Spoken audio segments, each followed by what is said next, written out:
네, 감사합니다. 우리 자리에서 일어나서 하나님 말씀 듣겠습니다. 사도행전 6장 1절에서 7절 말씀 제가 봉독합니다.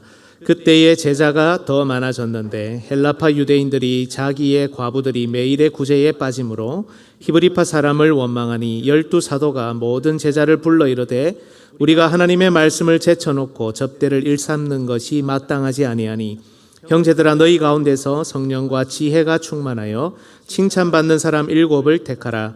우리가 이 일을 그들에게 맡기고 우리는 오로지 기도하는 일과 말씀 사역에 힘쓰리라 하니 온 무리가 이 말을 기뻐하여 믿음과 성령이 충만한 사람 스데반과 또 빌립과 브로고로와 니가노르와 디몬과 바메나와 유대교에 입교했던 안디옥 사람 니골라를 택하여 사도들 앞에 세우니 사도들이 기도하고 그들에게 안수하니라. 하나님의 말씀이 점점 왕성하여 예루살렘에 있는 제자의 수가 더 심히 많아지고 허다한 제사장의 무리도 이 도에 복종하니라. 아멘. 네, 자리에 앉아 주십시오. 우리 옆에 분들하고 인사 한번 할까요? 반갑습니다. 은혜 받읍시다. 네, 감사합니다. 예, 비 오는 날씨 참 저는 늘 말씀드리지만 좋아하는데 참 오늘도 은혜의 이 단비가 우리에게 촉촉하게 흘러내렸으면 좋겠습니다. 여러분, 흔히들 초대교회를 역사상 가장 모범적인 교회로 칭찬하죠. 그런데 이 교회 안에서도 문제는 발생했었습니다. 하지만 성숙하고 또 성숙해지고 있던 이 공동체는 말씀과 성령의 인도하심을 따라서 그리스도의 제자답게 아주 문제를 잘 처리합니다. 교회는 공적으로 이 문제를 잘 접수했고 또 당시 교회를 이끌던 사도들도 정확한 분석과 진단을 내어놓습니다. 드러난 문제의 양상은 헬라파 과부들에 대한 매일의 구제 문제였지만 그 문제의 본질을 파고 들어가 보면 사도들의 기도와 말씀 사역이 제한되고 방해되고 있었던 겁니다. 영적인 양식인 기도와 말씀이 그 소통이 점점 막히자 육의 양식인 먹는 문제도 발생한 것이죠. 따라서 사도들은 직분자를 세워 이 구제 문제를 오롯이 담당하게 합니다. 그리고 자신들은 본 직무에 힘쓰겠다는 결정을 내리죠. 교회는 이 제안을 받아들여 7 일꾼을 임직하게 되었고 결국 하나님의 말씀이 흥왕해졌다라는 것이 오늘 본문의 내용입니다. 이제 우리는 본문에 관한 마지막 설교, 마지막 부분을 살펴야 합니다. 주제는 지난 주일과 같습니다. 하나님께서는 직분의 봉사를 통해 말씀을 보호하시고 교회를 흥왕하게 하셨다라는 겁니다. 대지는 두 번째 첫 직분의 결과입니다. 지난 시간에도 살폈듯이 이 임직 결정의 첫 결과는 바로 기쁨의 회복입니다. 사도행전 6장 5절에 온 무리가 이 말을 기뻐하여. 이 말씀이 바로 오늘 본문 내용 가운데 제 가슴에 오랫동안 울림으로 남아있던 말씀입니다. 사도들은 이 문제 자체를 어떻게 해결할 것인지 논의하지 않았습니다. 이 문제가 어디에서 비롯되었는지를 먼저 들여다보았습니다. 그래서 자신들은 예수 그리스도께서 맡기신 직무로 돌아가겠다는 겁니다. 은사와 달란트가 있는 직분자를 세워서 동력하며 협력하겠다라는 겁니다. 교회는 바로 이 내용을 기뻐했습니다. 기도와 말씀의 힘을 모르면 가질 수 없는 기쁨입니다. 주께서 직분해 주신 직무 그리고 그 직무의 범위를 모르면 가질 수 없는 기쁨입니다. 함께 동력하고 서로 도우며 협력하는 것이 무슨 의미인지 또 그것이 어떻게 교회를 힘있게 하고 어떻게 교회를 인도하는지 모르면 나올 수 없는 기쁨입니다. 사도들의 공적인 사역인 기도와 말씀이 자신들의 인생과 상관없다고 생각하면 역시 할 수 없는 기쁨입니다. 놀랍게도 2000년 전의 성도들은 이 의미를 너무 잘 알았습니다. 바로 여기에 교회의 생명력과 그들 인생 전체가 달려 있다는 것을 깊이 이해했습니다. 그래서 한 사람도 빠지지 않고 온 무리가 이 말을 기뻐한 겁니다. 이제 교회는 이 기쁨 가운데 질서 있게 7사람을 선택합니다. 사도들은 이미 자격을 제시했죠. 3절입니다. 형제들아 너희 가운데서 성령과 지혜가 충만하여 칭찬받는 사람 7을 택하라. 우리가 이 일을 그들에게 맡기고. 자격은 너무 분명하죠. 첫 번째는 너희 가운데서입니다. 실력 있는 바깥의 어떤 사람을 데려와서 교회 일을 처리하겠다는 게 아닙니다. 회중 안에서, 성도들 가운데서, 교우들 가운데서 이들은 나와야 되고 그들을 선택하겠다라는 겁니다. 두 번째는 성령과 지혜가 충만한 사람이죠. 잘난 사람이 아닙니다. 부자도 아닙니다. 혹은 가난한 사람도 아닙니다. 이런 것은 자격에 들어가지 않습니다. 말씀과 성령의 인도를 받는 사람, 특히 지혜가 충만하여라고 되어 있죠. 성령의 지혜로 말씀대로 제대로 판단할 수 있는 사람을 의미합니다. 여러분 한번 생각해 보십시오. 직분자가 말씀의 지도를 받지 않는다, 말씀에 근거한 바른 판단을 내릴 수 없다, 정말 위험하죠. 교회의 시험거리가 됩니다. 구제를 말씀의 원리가 아닌 자기 마음대로, 자기 원하는 대로 한다고 생각해 보십시오. 아주 큰일입니다. 우리가 비록 부족하지만 우리의 목표와 방향은 이렇게 분명히 정하고 가야 한다는 겁니다. 성령과 지혜가 충만한 사람. 그리고 세 번째는 칭찬받는 사람입니다. 여러분 왜 이 조건이 여기에 붙어 있을까요? 바로 직분의 봉사가 막히지 않도록 하기 위해서입니다. 예를 들어서 늘 다른 사람과 문제를 일으키고 싸우고 갈등한다고 생각해 보십시오. 그가 아무리 열심히 봉사하고 정말 많은 시간을 들여서 봉사한다고 해도 그 봉사는 효과가 전혀 없을 겁니다. 이렇게 분명한 자격을 제시한 사도들은 교회로 하여금 이 사람을 선택하도록 합니다. 여러분 여기서 우리는 그간 생각하지 못했던 한 가지 분명한 원리를 마음에 간직할 수 있어야 합니다. 흔히 이렇게 말하죠. 신앙생활할 때 하나님을 봐야 합니까? 사람을 봐야 합니까? 하나님을 봐야 한다고 말하죠. 네, 신앙생활할 때 사람 보면 되나? 우리 하나님 보고 해야지. 물론 이렇게 이야기하는 이유는 우리가 충분히 공감하고 이해할 수 있습니다. 오죽하면 이 말이 우리 가운데서 통용되겠습니까? 하지만 우리는 우리 가운데 직분자를 선택하고 이 직분자는 우리 가운데서 섬기며 봉사합니다. 사람을 보지 않는다, 달라라 이야기입니다. 사람을 볼 수밖에 없고 또 당연히 봐야 정상입니다. 직분자를 선택할 때도 칭찬받는 사람을 보며 선택해야 합니다. 또한 성도들은 직분자의 봉사를 눈을 뜨고 보셔야 합니다.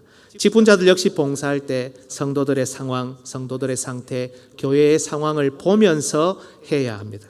때론 보는 것이 서로 간에 힘들 때도 있죠. 그래도 봐야 합니다. 그래야 서로가 서로에게 울타리가 되어줄 수 있습니다. 보는 것 자체가, 또 보고 있는 그것이 서로에 대한 권면의 역할을 합니다. 건강한 긴장감을 서로에게 제공합니다. 제대로 보는 것이 제대로 봉사하게 하고 또 제대로 성장하게 한다는 겁니다. 예를 들어서 여러분이 저를 제대로 보지 않는다고 생각하고 가정해 보십시오. 제가 뭔 소리를 해도 괜찮고 제가 뭔 행동을 해도 괜찮다고 생각해 보십시오. 어떤 일이 일어나겠습니까? 여러분이 저를 보지 않고 알아서 하세요. 어떤 말을 해도 괜찮습니다. 어떤 행동을 해도 괜찮습니다. 교회 큰일 나겠죠. 우리가 어떤 장로님, 어떤 집사님, 어떤 권사님을 제대로 보지 않는다고 가정해 보십시오. 그래서 권면하지 않고 대화하지 않고 그냥 그대로 내버려 둔다고 생각해 보십시오. 결국 그 직분자를 망칩니다. 교회 문 닫아야 됩니다.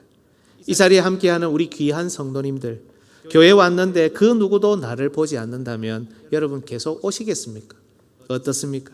우리 교회는 건강한 공동체가 될 수 있겠습니까? 따라서 여러분, 우리는 하나님을 전적으로 믿고 신뢰하는 가운데 말씀과 기도를 중심으로 성령님이 주시는 지혜를 의지하고 그리고 온유한 마음으로 각자의 맡은 역할과 직무를 존중하는 가운데 분명 서로를 볼 수 있어야 한다는 겁니다. 여러분, 하나님의 은혜는 갑자기 은혜 이렇게 오는 게 아니고 사람을 통해서 옵니다. 목사가 전하는 말씀을 통해서, 그리고 말씀을 전하는 목사를 통해서, 장로의 보살핌과 감독을 통해서, 보살피며 감독하는 장로를 통해서, 집사와 권사의 섬김과 봉사 그리고 돌봄을 통해서, 반대로 섬김과 봉사 그리고 돌봄을 제공하는 집사와 권사를 통해서, 성도의 제자다운 말과 행동을 통해 제자다운 말과 행동을 하는 성도를 통해 하나님의 은혜는 늘 바로 이렇게 사람을 통해서 우리에게 옵니다. 따라서 우리는 늘 하나님을 신실하게 바라보며 또한 사람을 제대로 봐야 한다는 겁니다. 사도들의 임직에 대한 결정으로 첫째, 기쁨을 회복한 초대교회는 둘째, 사람을 분명히 봅니다. 그리고 이렇게 해서 보고 선택한 사람이 모두 7명이죠. 스데반, 빌립, 브로고로, 니가노르, 디몬, 바메나, 니골라 이렇게 7명입니다. 여러분 학자들 사이에 거의 이견이 없습니다. 이 이름을 보면 이들은 적어도 헬라어를 모두 할 수 있는 그런 유대인 혹은 헬라파 유대인들입니다. 즉 헬라파 과부들의 구제와 공개를 위해 이들을 가장 잘 돌볼 수 있는 사람을 선택한 겁니다. 특별히 여기에 눈여겨볼 부분이 있습니다. 이 7명 중에 이름 앞에 묘사가 붙어있는 두 사람입니다. 누구입니까? 오늘 본문 5절을 한번 보십시오. 첫 번째 믿음과 성령이 충만한 사람 스데반 한 사람이고요. 그리고 마지막에 나오는 7번째 유대교에 입교했던 안디옥 사람 니골라 이렇게 두 사람입니다.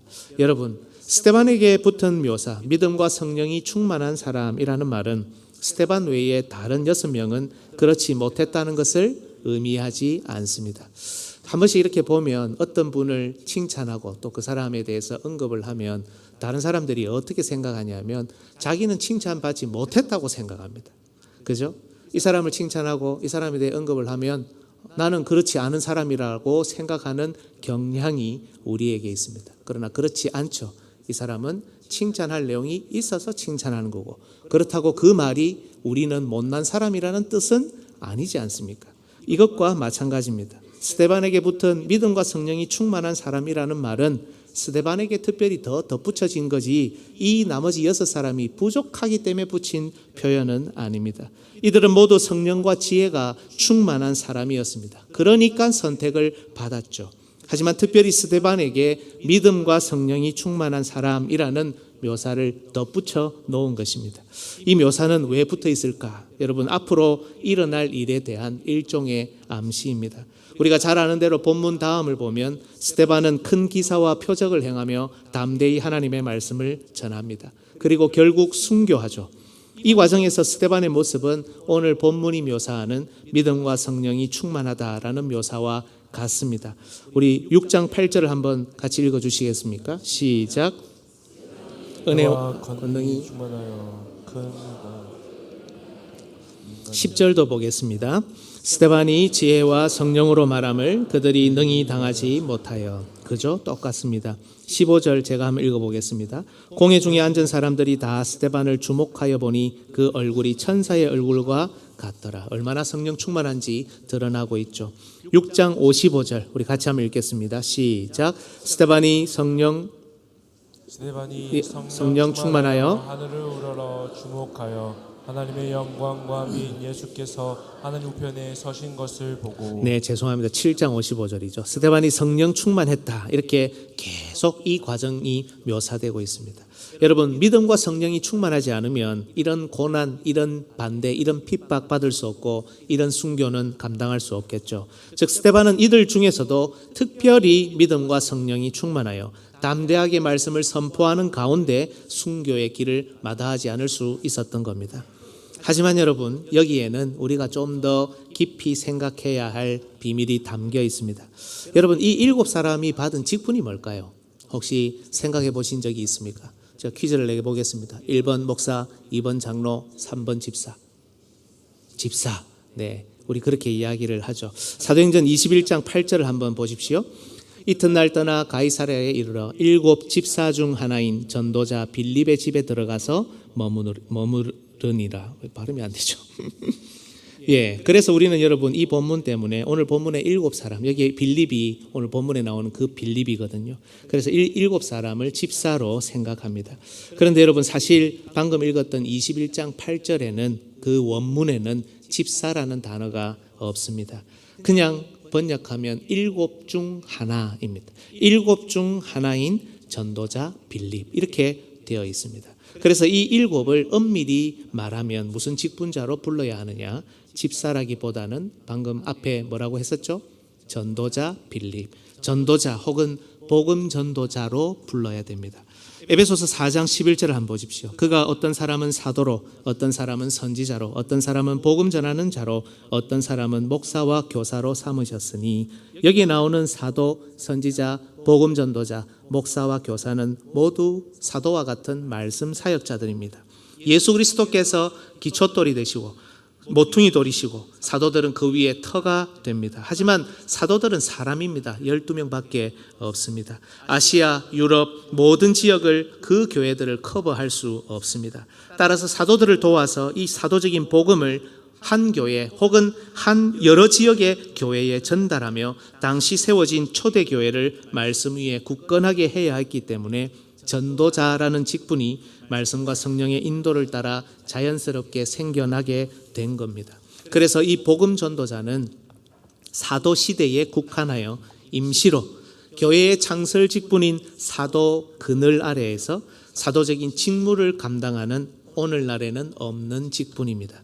복음 전도자가 말씀 사역자였기 때문에 방금 살폈던 스데반이나 8장에 나오는 빌립과 같은 분들을 보면 표적과 기사를 행하고 설교하고 성경을 강해하며 심지어 세례까지 베푸는 겁니다.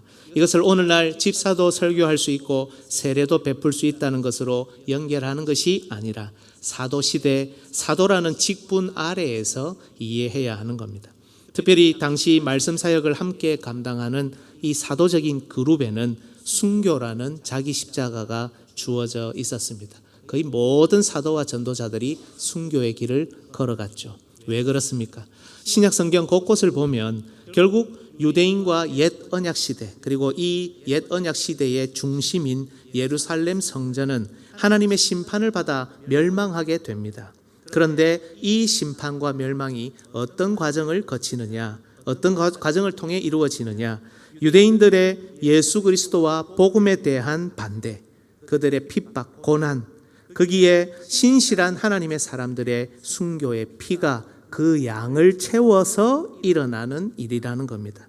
하나님의 백성들, 하나님의 사람들이 계속해서 순교를 당하고 그 피가 계속 쌓여가는 겁니다. 그래서 마태복음 23장 32절에 너희가 너희 조상의 분량을 채우라 이렇게 되어 있죠. 이게 그 순교의 양이 계속 차가는 겁니다. 따라서 여러분, 순교는 갑자기 막 교회가 잘 되다가 시험거리가 와고 고난이 와서 막 갑자기 일어난 일, 그런 고난, 박해, 그런 의미 정도가 아니라 하나님의 이 큰 구원의 그림 속에 있는, 특히 말씀 사역을 감당하는 사도적인 그룹에 주어진 필연의 자기 십자가였던 겁니다. 반드시 일어나야 하는 그 일들이라는 겁니다. 새로운 시대를 열어가시는 하나님의 큰 구원의 역사, 이 그림이 예수님, 스데반, 야고보, 바울, 그 외에 많은 사도와 전도자들의 피, 이들의 순교를 통해 그 문이 활짝 열릴 수 있다는 겁니다. 즉 스데반에게 붙은 믿음과 성령이 충만한 사람이라는 말은 단지 앞으로 스데반이 개인적으로 어떤 순교를 당할 것이다, 이런 암시만이 있는 것이 아닙니다. 그래서 하나님이 개인적으로 스데반을 좀 준비시키고 이 길을 잘 갈 수 있도록 그냥 어떤 스데반 개인을 보고 하는 일이 아니라는 겁니다. 하나님께서 그리시는 큰 구원의 계획이 스데반을 통해 한 걸음 더 나아간다는 의미입니다. 여러분, 한번 이 과정을 잘 보십시오. 꼴랑 먹는 문제입니다. 그죠? 아무것도 아닌 문제. 어떻게 보면 언제든 쉽게 해결할 수 있는 그런 작은 문제입니다. 하지만 초대교회가 이 문제 앞에서 말씀과 성령의 인도하심을 따라 사도들은 기도와 말씀에 진력하고 믿음과 성령 그리고 지혜가 충만한 자들을 세워서 문제를 담당하게 하고 그들과 협력하여 교회를 교회답게 만들어가는 이런 과정, 이 과정을 통해 하나님의 큰 그림이 그중 한 사람인 스데반, 이 스데반을 통해서 더 앞으로 걸어나가게 될 힘을 얻게 되었다는 겁니다. 여러분, 우리 인간은 다 모릅니다. 그죠? 앞으로 무슨 일이 일어날 건지, 또 하나님의 나라가 앞으로 어떤 역사와 결과가 일어날 건지, 어떤 역사와 결과가 따라 붙을 건지, 우리가 보고 있으면서도, 우리가 그 현장에 있으면서도 그게 이건지 이게 그건지 다 알지 못할 때가 많습니다. 하지만 우리가 믿음으로 복음의 역사에 순종하며 교회에 일어난 문제를 말씀과 성령의 지도 가운데 하나씩 해결하고 맡은 바 직무를 성실하게 감당하여 동력하고 협력할 때 하나님께서는 그 가운데 우리도 모르는 사이에 믿음과 성령이 충만한 또 하나의 사람을 세워서 우리도 감당하지 못하는 하나님의 다음 일을 열어가시더라는 겁니다. 우리는 지금 우리의 자녀들, 우리의 다음 세대들을 놓고 기도하고 마음에 품고 있습니다. 그죠? 여러분 중에 자녀들, 손주들을 위해서 기도하지 않는 분들이 누가 있습니까? 그런데 여러분, 이 일이 우리가 그저 열심히 기도하는 것으로만 된다면 될 겁니다. 그러나 한번 던져보는 겁니다. 우리가 그저 열심히 기도하는 것으로만 이 일이 가능하다면 여러분, 우리에게 교회가 왜 필요합니까? 집에서 그냥 열심히 기도하면 되죠. 이 시간에 나 혼자서 열심히 기도하면 그것이 더 효과적이지 않겠습니까? 오롯이 우리 기도에 달려있다면, 그것에만 달려있다면 우리가 이 자리에 나올 이유가 무엇입니까? 교회가 필요 없지 않습니까? 우리가 직분자를 성실히 세우고 올바른 직무를 감당하는 것과 내 인생은 도대체 무슨 상관이라는 것입니까? 이것은 그 직분자, 그 사람의 일이지 나와는 아무 상관없는 것이잖아요. 그게 아니라는 겁니다. 우리는 지금 믿음으로, 그리고 말씀과 성령으로 이 문제 하나를 제대로 진단하고 해결하며 직분에 있어, 교회 일에 있어 말씀으로 돌아가고 있는데, 이런 목표와 방향을 보면서 기뻐하고 있는데, 우리의 다음 세대가 우리도 모르게 준비되고 새 시대를 여시는 하나님의 다음 계획이 그 가운데 준비되는 한 사람을 통해 또 한 걸음 내딛게 되더라는 겁니다. 그냥 좋은 사람을 직분자로 세웠다, 칭찬받는 사람을 앞으로는 직분자로 세워야 되겠다, 본문에서 이것만 보라는 게 아니라 이 가운데 하나님께서 교회를 어떻게 이끄시고 어떻게 새로운 시대를 여시며 우리 각자를, 우리 가정을 어떻게 인도하시는지를 보라는 겁니다. 감히 우리가 감당하기도 어려운 하나님 나라의 다음 일을 믿음과 성령이 충만한 한 사람 스데반을 통해 이루시는 것을 보면서 우리에게 적용할 수 있어야 된다는 겁니다. 그래야 이것이 우리에게 하나님의 말씀이 되지 않습니까? 우리의 가정과 우리 자신과 이 말씀이 아무런 상관이 없으면 오늘 이 자리에서 설교 듣는 여러분들이야말로 가장 시간 낭비하는 사람 아니겠습니까?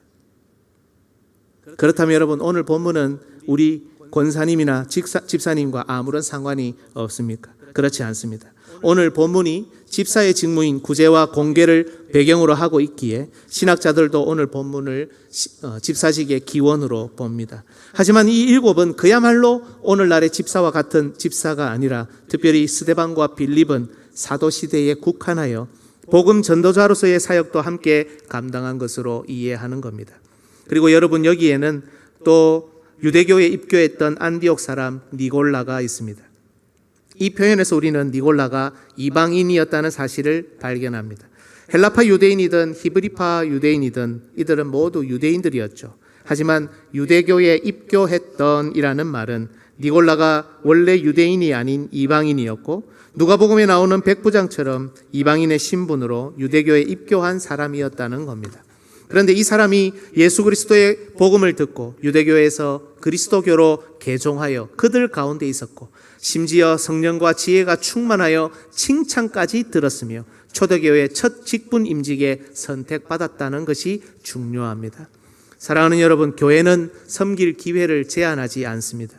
그런 권세가 없습니다. 하나님께서 누구에게든 그에 합당한 은사와 달란트를 허락하시고, 또 그것이 교회 가운데 분명히 나타나며 그가 하나님에게도 그리고 사람에게도 칭찬받는 사람이라면 종으로서 섬길 기회가 주어진다는 겁니다. 그가 이방인이든 짐바브웨 사람이든 필리핀 사람이든 인도 사람이든 몽골 사람이든, 그에게 장애가 있든 몸이 성하든 나이가 많든 심지어 나이가 적다 하더라도 하나님의 이런 역사를 제한할 권세가 없다는 겁니다. 교회는 그런 권세가 없습니다. 초대교회 성도들이 사도들의 말을 듣고 그들 중 많은 사람을 보는 가운데, 살피는 가운데 유대교에 입교했던 안디옥 사람 니골라를 볼 수 있었다는 것이 정말 놀랍고, 또 이방인 니골라가 준비되어 있었다는 것도 정말 놀랍습니다. 사도들의 말씀 사역, 기도 사역은 정말 힘이 있었습니다. 우리 말씀 사역자들, 우리 장로님들도 잘 들으십시오. 에베소서 4장에 따르면 말씀 사역을 통해 분명 교회에는 이런 준비되는 사람이 나타나야 되고, 또 이것이 나타나야 건강하고 좋은 교회입니다.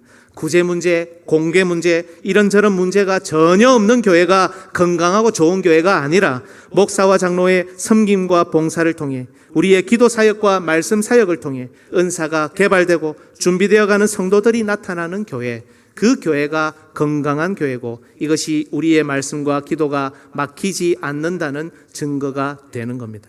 그리고 온 무리에 해당하는 우리 모든 성도들도 준엄하신 하나님의 말씀을 잘 들으십시오. 우리가 우리의 눈으로, 우리 가운데서 니골라 같은 사람을 보고 발견할 수 있어야 한다는 겁니다. 그가 어떤 사람이든 심지어 아주 연약한 자라 할지라도 만약 그에게 하나님께서 지금 기회를 주시고 하나님이 지금 그를 부르고 계신다면 우리는 그 하나님의 부르심을 인정하고 그 부르심에 함께 순종해야 한다는 겁니다. 너는 늦게 우리 교회에 왔으니 안 된다. 우리 교회는 이런 스타일의 교회고 우리 교회는 이런 전통을 따르는 교회고 우리 교회는 이런 전례가 있는 교회니 당신은 아무 말도 하지 말고 우리를 따르시오. 이것은 여러분 괜찮은 교회, 이해할 만한 교회가 아니라 아주 위험한 교회입니다. 이 자리에 있는 그 누구도 하나님의 말씀보다 위에 있을 수 없습니다. 머리이신 예수 그리스도의 입을 막을 자가 없습니다. 우리는 오직 말씀의 원리만을 따라야 하며 이런 분들을 준비시키고 이런 분들을 받아들이며 이런 분들에게 심지어 우리의 자리까지도 내어줄 수 있어야 합니다. 그게 예수 그리스도의 교회입니다. 이제 오늘 본문의 결론을 보실 차례입니다. 7절을 우리 같이 한번 읽겠습니다. 시작. 하나님의 말씀이 예루살렘에 있는 제자들의 수가 더 심히 많아지고 거대한 제사장의 무리도 이 도에 도복종하니라. 여러분은 이 구절에서 눈에 들어오는 표현이 어떤 것입니까? 아마 모르긴 몰라도 하나님의 말씀이 점점 왕성하여 제자의 수가 더 심히 많아지고 일 겁니다. 그런데 오늘 저는 여기서 제일 마지막 표현에 집중하고 싶습니다. 허다한 제사장의 무리도 이 도에 복종하니라. 왜 이런 표현이 붙어 있을까요? 지난 시간에 조금 살피긴 했습니다만 사도들의 말씀 사역은 교회 내 말씀 사역만이 아니었습니다. 유대인들을 향하고 있었습니다. 오늘 본문 바로 앞 구절을 한번 볼까요? 우리 여러분들이 한번 읽어주십시오. 5장 42절입니다. 시작. 그들이 날마다 성전에 있든지 집에 있든지 예수는 그리스도라고 가르치기와 전도하기를 그치지 아니하라. 여기 전도라는 것이 그냥 밖에서 전도하는 정도가 아니라 설교, 말씀을 전하는 것과 관련이 있다고 말씀드렸죠. 여기 집에 있든지라는 표현이 오늘날로 치면 우리가 드리는 이 예배를 의미한다고 할 수 있습니다. 초대교회는 건물이 없어서 집에 모였기 때문이죠. 그리고 여기 성전에 있든지라는 표현은 우리가 예배당 가서 예배를 드렸다는 표현이 아니라 지난 시간에 설명 조금 드렸습니다만은 사람 성전이 이제는 신약시대 그리스도를 중심으로 모이는 이 사람들, 사도들, 이 초대교회 성도들이 성전이라 했죠. 이 사람 성전이 건물 성전에 가서 전도한 겁니다. 옛 언약 백성인 유대인과 그 중심부에 가서 새 언약으로 그리스도 안으로 들어오라고 지금 초청하고 있는 겁니다. 첫째는 유대인, 둘째는 헬라인. 여러분 이런 내용들 보셨지 않습니까? 이 하나님의 시간표, 이제 이방인들에게 복음의 문이 활짝 열릴 것인데 그것이 일어나기 전에 이 원 백성들에게 그리스도 안으로 들어오라는, 첫째는 유대인, 이들에게 가서 먼저 복음을 전하는, 이들을 초청하는 이 하나님의 시간표를 충실히 따르고 있었다는 겁니다. 하지만 교회 안에 발생한 이 조그만한 구제 문제에 집중하다 보니 이 일을 하지 못하고 있었고 하나님의 이 시간표가 흘러가지 못하고 있었던 겁니다. 하지만 이런 사도들의 바른 결정은 스데반이라는 다음을 열어갈 사람을 얻은 것을 넘어서 그들의 기도와 말씀 사역을 통해 교회 내의 부흥뿐 아니라 하나님의 시간표, 하나님 나라의 계획이 다시금 움직이기 시작했고 그 결과 건물 성전에 있던 옛 언약 시스템 아래에 있던 이 허다한 제사장의 무리가 이 도에 복종하는 일들이 일어난 겁니다. 옛 언약 유대 공동체에서 제사장의 비중은 여러분 말로 표현할 수 없지 않습니까? 그 시스템의 리더들입니다. 이들이 지금 이 허다한 제사장의 무리가 도에 복종하고 그리스도 안으로 들어오는 놀라운 일이 사도들의 기도와 말씀 사역을 통해 일어나고 있었던 겁니다. 이 7절은 여러분 승리의 계가입니다. 하나님의 시간표가, 하나님의 계획이 차근차근 진행되고 그 역사가 나타나고 있는 것에 대한 놀라운 찬양입니다. 그것이 7절에 나온 겁니다. 여러분 사도행전에 보면은 유대인들이 얼마나 많은 핍박과 박해를 합니까? 이것을 생각할 때 이 본문의 결론은 정말 엄청난 결과입니다. 하나님의 계획, 하나님의 시간표가 사도들의 기도와 말씀을 통해 다시 움직이기 시작했고 그 역사가 덩달아 나타났던 겁니다. 사랑하는 여러분, 구제와 공개라는 교회의 작은 문제 앞에서 사람을 세워 일을 맡기고 사도들은 자신이 기도와 말씀에 힘쓰겠다고 결정한 이 결과는 무엇입니까? 첫 번째, 오늘 살폈죠? 교회의 기쁨이 회복되었습니다. 우리 교회도 이런 기쁨이 회복되어야 합니다. 두 번째, 성도들이 서로를 보기 시작합니다. 그리고 준비된 사람을 찾아냅니다. 우리 역시 이제 성령과 지혜로 서로를 볼 수 있어야 합니다. 세 번째, 교회와 성도들이 하나님의 다음 시간표를 맞이합니다. 구원의 큰 그림, 하나님의 계획이 자기들도 모르는 사이에 착착 진행됩니다. 복음 전도자라는 독특한 특별한 첫 직분이 생겨납니다. 그 중에 믿음과 성령이 충만한 스데반을 얻습니다. 스데반이 또 한 단계 진전시킵니다. 니골라라는 이방인도 얼마든지 하나님 나라에서 동력할 수 있습니다. 허다한 제사장의 무리도 이 도에 복종하여 옛 언약 세상에 대한 심판과 새로운 시대의 온전한 시작이 드디어 드러나기 시작합니다. 바로 꼴랑 먹는 문제를, 아무것도 아닌 문제지만 그것을 제자답게 해결하는 것에서 출발하여 이런 결과들이 나타난 겁니다. 주 안에서 사랑하는 여러분, 우리에게도 여러 겉으로 보는 문제들이 있죠. 문제 없는 교회 어디 있습니까? 문제 없는 가정이 어디에 있습니까? 분명 지금 우리 교회는 많이 좋아지고 들썩거리며 좋은 피드백이 나옵니다. 하지만 문제도 있습니다. 제가 보기에 여러분은 많이 약해져 있습니다. 어떻습니까? 여러분은 강합니까? 약합니까? 여러분은 신앙이 강하십니까? 약하십니까? 대답하기 어려우시죠? 강하다 하려니까 그것도 그렇고, 약하다 하려고 해도 그것도 그렇고. 예, 우리는 지금 좀 많이 약해져 있습니다. 기도, 말씀, 봉사, 교제, 갈 길이 여전히 멉니다. 직분자의 성숙한 봉사, 그리고 각 직분의 고유한 직무의 회복도 우리에게 필요합니다. 또 시대적인 어려움도 고스란히 우리에게 들어와 있습니다. 청년들의 진로, 결혼, 직장, 이런 시대 앞에 서 있는 또 다음 세대, 이 어린 자녀들의 모습, 또 늘어나는 노년층의 우울함, 또 외로움, 많은 문제 혹은 문제거리를 우리는 여전히 지금도 가지고 있습니다. 여러분의 가정에는 이런 문제가 없습니까? 여러분은 기도하는 내용들이 다 있으시지 않습니까? 그래서 여러분, 우리 교회가, 우리 가정은, 우리 자녀는 이런 문제들 때문에 타락하고 망할 겁니까? 이 지구상에서 이제 얼마 가지 않으면 안개처럼 사라질 존재들이 바로 우리입니까? 이런 문제들 때문에, 이런 모습 때문에 우리는 그렇게 될 것입니까? 아닙니다. 절대로 아니라는 겁니다. 이 시간 하나님께서는 오늘 본문의 말씀을 통해 어쩌면 대다수의 사람들이 직분자 세우는 것과 상관없다 할지라도 오늘 하나님께서는 이 본문의 말씀을 통해 우리에게 제자답게 각자 직면한 문제 앞에 서기를 원하십니다. 사도의 직무를 이어가는 목사, 장로, 집사, 권사에게 문제의 본질을 제대로 보기를 원하십니다. 하나님의 말씀이 가감없이 이 자리에서 선포되고 있습니다.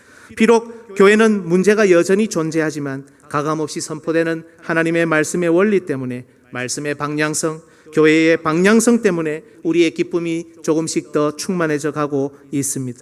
성도들이 서로를 돌아보기 시작합니다. 제가 일일이 나누지 않아서 그렇지 우리도 모르는 사이에 하나님 역사의 다음 단계들이 조금씩 드러나고 있습니다. 무엇보다 이 말씀에 지금 여러분들 성령의 감동하심으로 함께 공감하시는 것 같습니다. 그래서 우리는 여전히 문제 있는 교회지만, 문제 있는 가정이지만, 문제 있는 직장과 사업장이지만 다음 단계로 걸어갈 수 있는 힘이 있는 그런 교회, 그런 가정, 그런 우리의 경제 활동인 겁니다. 사랑하는 직분자 여러분, 사랑하는 성도 여러분, 여러분이 이 중심에 있습니다. 여러분이 이 중심의 수레바퀴가 되어야 합니다. 말씀과 성령의 인도하심을 받는 분들은 분명 더 좋은 성경적인 판단, 더 좋은 길을 제시하며 교회를 교회답게, 가정을 가정답게, 자신을 예수 그리스도의 제자답게 만들어갈 수 있습니다. 우리가 함께 걷는 길에 이런 은혜와 복을 풍성하게 경험할 수 있기를 예수 그리스도의 이름으로 축복합니다. 아멘.